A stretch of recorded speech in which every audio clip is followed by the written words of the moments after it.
we obviously have a serious problem on our hands, and it's something that I've been talking about for quite a few years. And earlier on, the senator brought up the subject of the Depression, and you did allude to the fact that dislocations and credit creations are a problem and can add fuel to this fire. But at times, I don't think you follow those rules very well. I mean, even though you recognize that's the case, because I think understanding the Depression is one of our problems, or the lack of understanding of the Depression, because generally most of what people are taught these days is that it was a lack of credit in the 30s that caused the prolongation of the Depression. They never talk about the excessive credit and the misallocation and the malinvestment of the 20s that precipitated the bubble that had to be corrected. And then in the Depression, what did we try to do? We tried to fix prices, which is exactly what we're doing now. We would not, in the Depression, allow wages to go down, and we said, well, the price of farm products has to stay up. So in doing that, we plowed crops under, and people were starving. And I don't think we've gained a whole lot of wisdom since we were plowing under crops to keep prices up. Because now we're talking about illiquid assets. And we're talking about price fixing. And we're talking about somebody in the government, in the Federal Reserve and Treasury, who does prices. Now, the Austrian School of Economics, which has been around a long time, they predicted the Depression, they predicted the 1970s, the breakdown of Bretton Woods, they predicted all that's happening today. Their key point is, don't mess around with prices.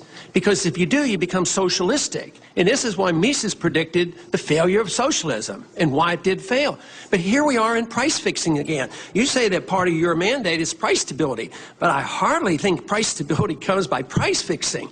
But the idea of you taking an illiquid asset, for the most part, most illiquid assets are illiquid because they're not worth anything. And if somebody has a house that they bought for $4 million, it goes up to $5 million, he wants to sell and nobody buys it, that's really not an illiquid asset. If he takes it down to 1, he might sell it.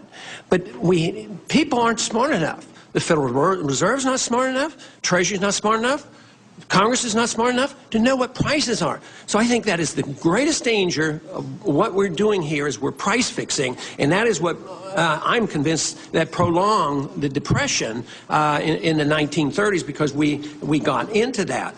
And this whole idea of credit creation, we've already created $700 billion worth of credit because of the interference and the involvement in the markets rating. And here we're coming along with another $700 billion.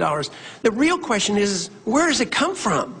And we're surely not going to tax the economy $700 billion. Nobody would even consider this. But are we going to borrow it? Well, we could go to our bankers, our friends in China. They might come up with $700 billion and loan it to us, but I doubt it. But where are they going to come? They're going to come to you. They're going to come to you to create credit. But I don't even know where you get the authority to create credit out of thin air. There's certainly no authority in the Constitution for you to have endless authority to create money and credit out of thin air, which is a basic problem that we have. This is why we're here today, is that we haven't understood that. And all the blame is put on the fact that there is a downturn in housing. Well, that means they were overpriced. So all our efforts right now is to keep the prices up. But the prices should come down. That's what the market is saying. But to fix prices at a higher level than they should be, I think just compounds our problem. But, you know, I would like to just see if I can get an opinion from you on where all this authority comes from. My estimation now is there's probably only about 15% of the people in this country who really care about the Constitution and the law, the rule of law.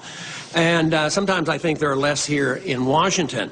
But where does this authority come from for this unlimited amount of money? Why not at least the $700 billion is being appropriated, but on this new, but the other isn't. But you're going to have to monetize a bunch of this. And quite frankly, I'd have trouble finding anything in the Constitution that said, this is it.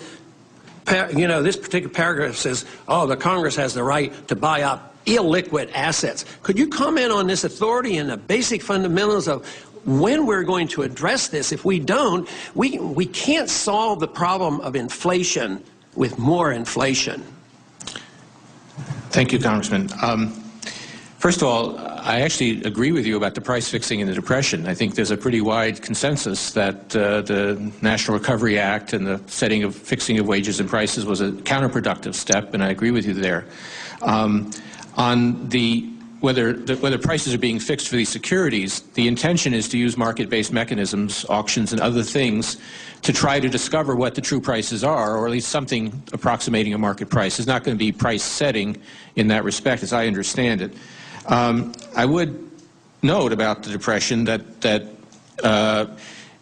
one has to balance concerns about intervening in financial markets with concerns about macroeconomic stability. In the case of the Depression, the Federal Reserve essentially took no action as the banking system collapsed. About a third of the banks in the country failed.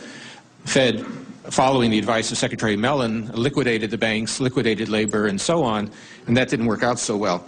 With respect to your other questions, and I want to respond also again to Vice Chair Maloney, there's no need for the Federal Reserve to monetize any of this borrowing. The Federal Reserve has an independent instrument, its management of monetary policy. I do not expect additional inflationary consequences from this. As to our authority, of course, the Constitution gives the Congress the right to coin money and regulate the value thereof. Coins. And that has been delegated to the Federal Reserve through the Federal Reserve Act, and everything we've done is directly based on that act. Now, if you disagree with the act, that's a different issue, but we certainly have the authority from Congress. Klobuchar.